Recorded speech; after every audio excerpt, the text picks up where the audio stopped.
Welcome to the Pilates class for today, and we're doing a nice little abdominal one, but actually our focus is not going to be the abdominals, it's going to be hip stability and hip dissociation. So what we're trying to do with hip dissociation is keep our pelvis completely still and move the bones inside of the pelvis without the pelvis rocking around. And the reason why that is quite important is as we get older, if we don't make sure that the joints stay nice and free, then you'll end up with reduced mobility and you won't be able to have full range of motion.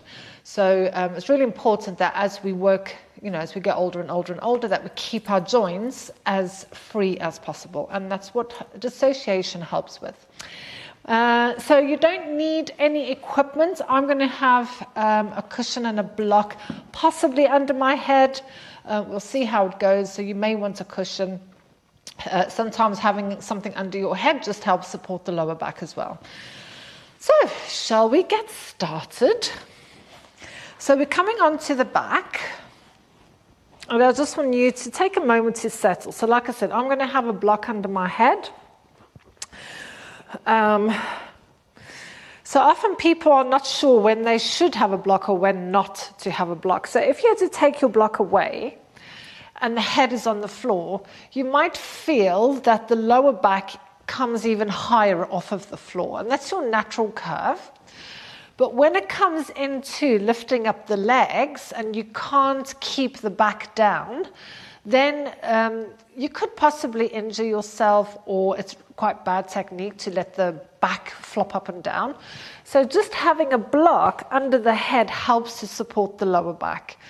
So we always say to our clients, if you're not sure, have something under the head. And it doesn't need to be a big thing. That this block might even be a little bit too high.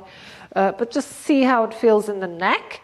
And like I said, so now you can see now that this gap between my back and the floor is much less, even though I am going to be working the abdominals to pull the tummy down. It's just a way to be extra safe in the lower back. So, but I also have clients that don't like the block. So go with what feels right in your body. And then just take a moment to settle. So wherever you've been today, maybe it's first thing in the morning for you and you've just got out of bed, or maybe you've just got in from work. Whatever the case may be, I just want you to take a moment and just bring yourself onto your mat. Allow your body to arrive and allow your mind to arrive. So sometimes, even though we come to our class or we come to our practice, our thoughts might still be on other things. So I just want you to take a moment and have this breath in through your nose. And as you breathe in, really try and expand your rib cage towards the ceiling and also out to the side. And then pull the air right down into your belly button as well. And then open your mouth and just let the air go. And we'll just do one more. Breathing in. Expand your rib cage and your belly. Open your mouth and let the air go. So from here, we're going to bring the knees into tabletop. So just bringing one leg up and then the other one. Now, if you've had a hip replacement, the knees don't want to come any closer to the chest, so they want to stay above the hip. If you haven't had a hip replacement, then bring your knees in closer to the chest and just give yourself a little rock from side to side. If you've had your hips done, you'll be here. And then bring the head up and gaze between your legs towards the floor opposite you. And you're still holding on, so whether you're there, if you can't reach your legs, just hold behind the legs. And then bring your head back down again and just let it all go. So on the next one that we do, I want you to pay attention to what happens with your belly as you lift your head. So take a breath in. And as you lift your head, what happens to your belly? So does your belly want to pop out, or is it being pulled in? So if I'm not paying attention, mine will pop out, especially nowadays, there's quite a lot of belly there. And then release it back down again. So bring your feet towards the floor again. So when the belly pops out, that is your external abdominal muscles. So we've all got a six-pack, surprise, surprise. It's the shape of the muscle, and we all have one. Now, when we're lifting the legs, so we're doing this kind of work, the tummy will pop. You can see here my belly's popping out. So what we want to do in Pilates is really pull the belly down towards the floor to almost try and hide the belly. And what that does is it activates the internal abdominal muscle, so your big corset muscle that goes around. And that is what's going to help look after your back and make your back feel better and support the spine. So this is what we're going to focus on now. So let your body go back to your normal position. So here your belly is just nice and relaxed. Taking a breath in. Now as you breathe out, allow your tummy to pull down towards the spine. And then send your spine towards the floor. So you're coming into a very tiny little tilt. Okay, so now my lower back is imprinting in the mat, and I want you to hold that there. Now can you bring one leg up and then bring the other leg up? Now as you bring the other leg up, is the tummy trying to pop out again? So really hug that tummy in, and then bring your head up and keep that belly button pulling in. So if your neck hurts at any stage, you can just put your head back down again, okay? Take both your hands onto your left leg and then send your right leg away from you. So your left leg, if you've had a hip replacement done, you can hold it over there. If you haven't, you want to try and pull that leg in. But try and make sure that the knee and the shoulder stay in a line. And then send it away and switch. So the whole time you're doing this, there's a lot to think about with this exercise. It's like pull the belly button in. Pull it in, pull it in. And then the leg that's reaching away, I really want you to try and reach away. So imagine where the ceiling meets the wall, you're trying to touch the wall over there. So try and reach the leg and then switch. And then reach. So now what we're trying to avoid with this is, I'm going to exaggerate it, just the rocking. So it's very precise movements. Pull the tummy in, try and get those shoulder blades off the floor, have your elbows wide. I'm just going to do one more. And then bring the leg in, and then relax. So for me it does get quite necky. I'm not a fan of doing lots of neck stuff. I'll end up getting a headache. So we're going to be alternating. So just give your knees a little rock. And I like that one because it also builds a little bit of heat. So now we're going to come back to putting the feet onto the floor. And with this one, I highly recommend having your hands on your hips.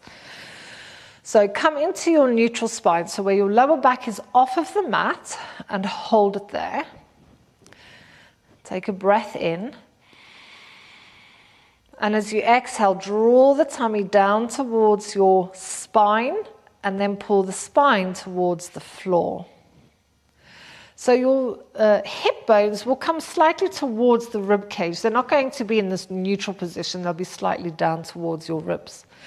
Now, I want you to imagine that there's bags of sand on your feet, and you're going to pull all the sand up the knees and down into the pelvis so that your feet start to feel a little lighter and a little lighter and a little lighter to the point where they're almost floating off of the floor. And the weight is in the pelvis. But as your feet soften, what you're trying to avoid is letting the back arch, which is why having a block under the head can help. But I really want you to focus on pulling down into the floor so that your feet are just softly on the floor. So if I was going to come and slide a piece of paper under there, I would be able to. And then from here, allow one leg, it doesn't matter which leg, allow one leg to float up towards the ceiling. So your knee is in line with the hip and your ankle is in line with the knee. Now pay attention to the hip bones as we start to move the legs.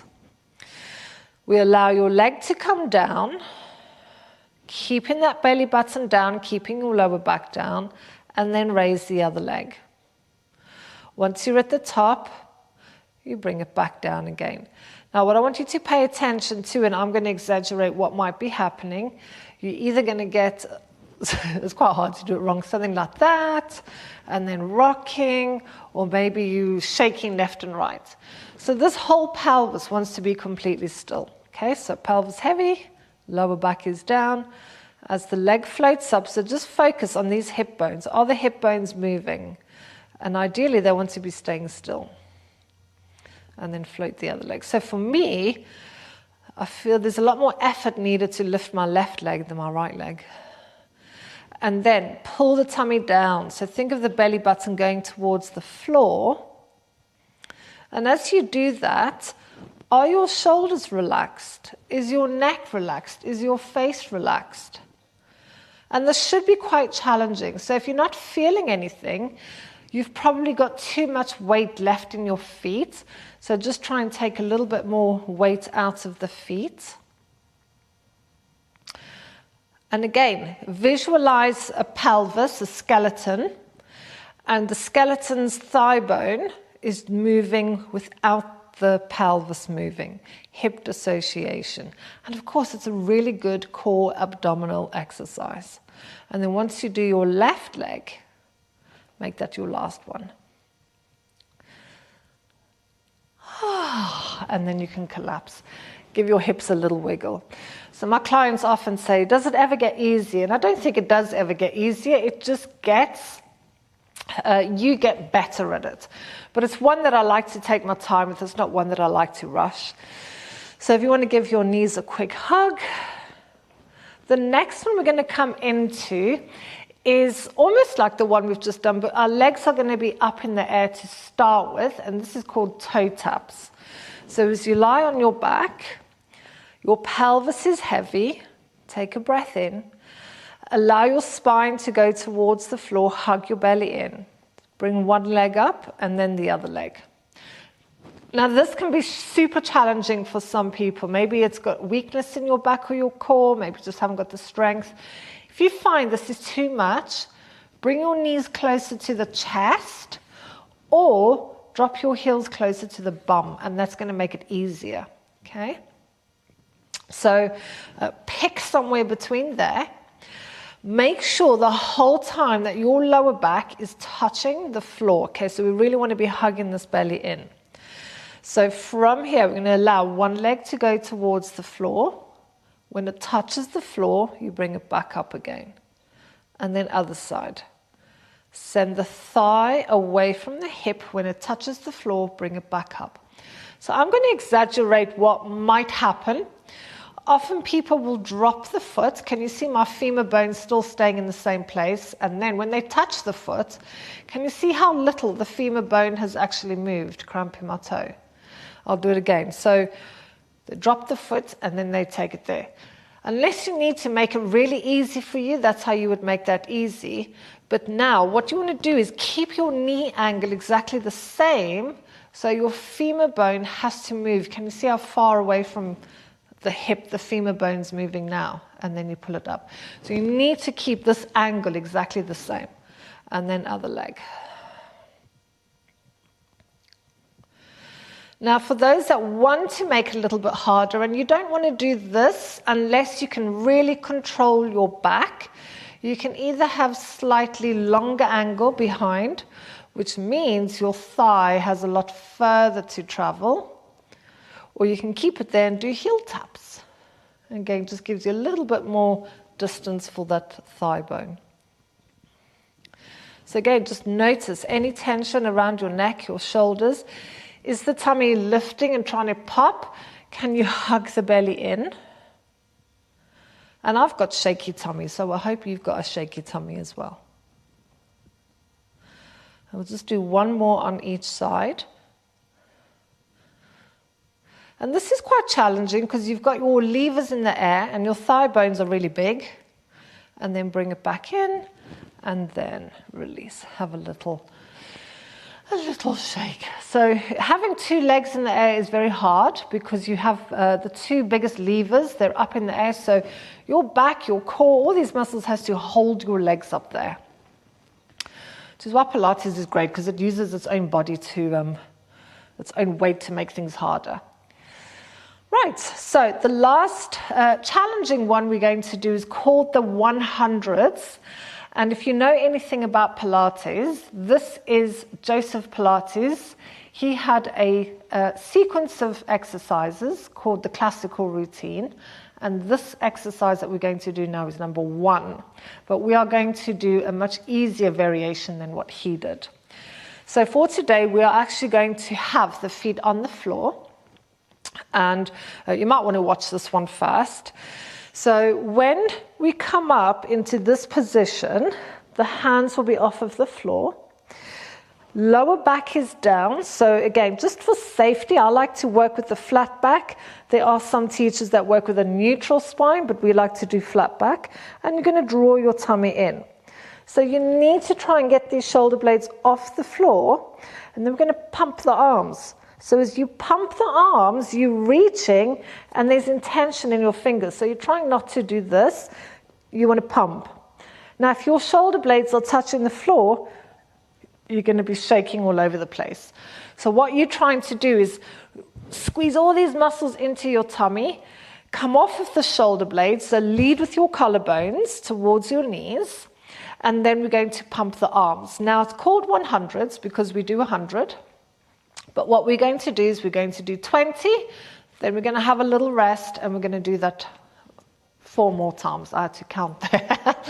Okay? So this is a good one for getting the blood flowing. It's excellent for the abdominals. And this is a little bit of shoulder dissociation. So where we've worked with a hip dissociation, when we come up to here and we're pumping, ideally the whole body's not working. It's just that arm inside of the shoulder. Okay, so if your neck hurts, sometimes mine does, you can just use one arm for 20 and then change, or 10 or something, and you can just keep swapping like that. Right, so let's go. So take a breath in. Let's first anchor that spine down. So as you breathe out, bring the lower back down. Take another breath in. Lift your head. Now look between your thighs towards the floor. We don't want to be looking to the ceiling. Look to the thighs between the floor. Hands come off the floor, take a breath in, and then we're going to pump. Now, they do say breathe in for 5, out for 5. Just breathe, okay? And we're going to do 20. So off we go. 1, 2, 3, 4, 5, 6, 7, 8, 9, 10. 2, 3, 4, 5, 6, 7, 8, 9, 10. And then relax. So give yourself a little jiggle. So we're going to take that one step further. Now, if that was absolutely challenging enough for you, because they are challenging, then you'll stay at this one. We're going to do another 20 there. If you want to take it one step further, you can bring your legs into tabletop. And this time we'll work in frog legs. So the knees are going to be a little bit wider than the hip, and your toes and your heels are together. Okay? So we'll be in that position. So you can choose between feet down or frog legs.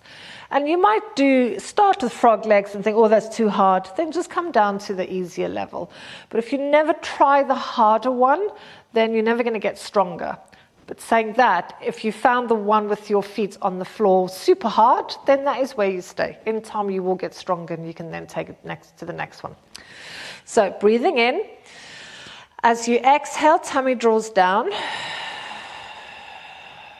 Another inhale. Lift your head, look towards your feet, and now we're going to bring the legs up if you want to do that. Any leg. Knees come a little bit apart, and then the toes together. And we're going to do 20. So lifting the hands, and off we go. 1, 2, 3, 4, 5, 6, 7, 8, 9, 10. 2, 3, 4, 5, 6, 7, 8, 9, 10. And then release the head down and bring the legs down. Well done. So have a little shake again if you need to for that one. And then, so that was all the hardy ones done. So we worked a lot with the thigh bone inside of the hip, and then we've also done a little bit of the shoulder. So we're just going to come into a bit of a fascia stretch. And this will stretch off the tissues around the hips, the shoulders, across the whole body. So if you're not sure about fascia, I have done a video in the beginner's guide sections that you can look at. And I'm actually going to take the block away because My neck doesn't like it with this particular one. So let's start with your feet together and really close to the bum. And then your hands, they can either be in a Y position or a T position. So even today, and every day is different. So don't think what you did yesterday, what you did yesterday you might be able to do today. Like I'm feeling my left shoulder today. It's like, oh, hello. That's feeling a little sticky today. So I'm not going to have the arms in the big Y that I normally do. I might take it a little bit lower. Okay, so listen to your bodies. This is one of the big things that I really want to try and teach you, is that what suits my body doesn't suit your body. And you need to ask yourself, what is the best position? Okay, so feet together, knees together, lower back is into the floor. So inhale. And then as you exhale, draw the tummy down, but just let your knees nice and naturally just flump over towards your left side. And you want to be able to keep this right shoulder down on the floor. So if you're coming up into that position, you're going too far, you need to bring your knees up. Okay, you must keep that shoulder down. Now your head can either keep looking up, or you look towards that right hand, which is why I took the block away. Sometimes I find the block isn't nice when you turn the head. Now you can either stay here, or if you want to get more out of this, you're going to start to reach that top leg away and reach that right arm away. So you're trying to create this distance between the hand and the knee. And reach. Just feel where you can feel it. So I'm feeling it all the way under the arm, across the front of the hip a little bit. And as you exhale, draw the tummy in, coming back to the center, bringing the head back. Just restack everything, taking a breath.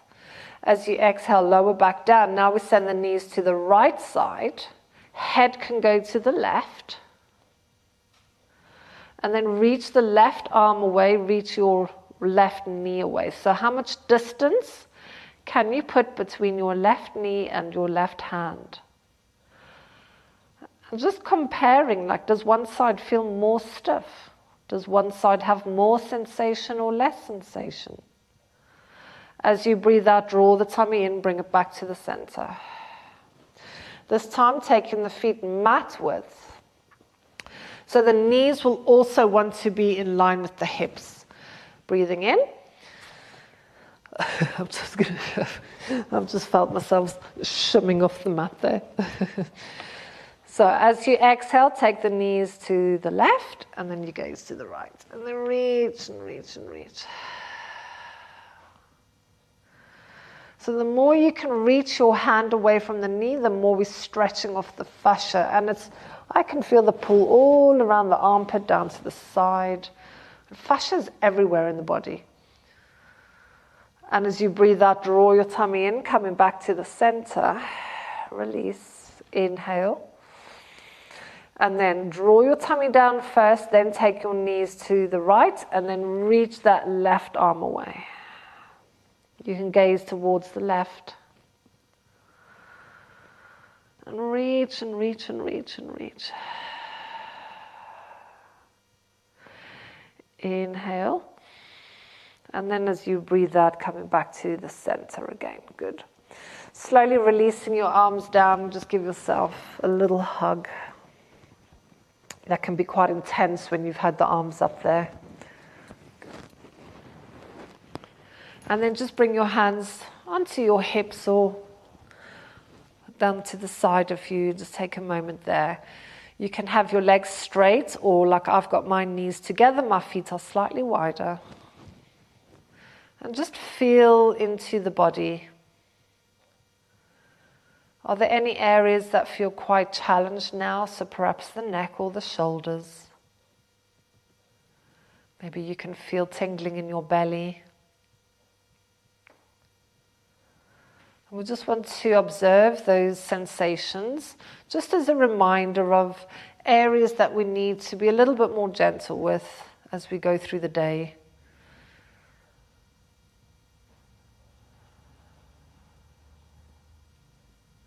And then bring yourself onto your side, gently pushing yourself up into a seated position. Any comfortable position, whether you want to sit on a block or straight legs. So just have some shoulder rolls. Feel a little stiff. Good. I was going to go namaste. I thought wrong class. So I hope you've enjoyed your Pilates class, and really good hip dissociation work. And what I love about these is you get the nice tummy work as well, abdominal work. So I hope you enjoyed the class, and I'll see you again soon. Bye.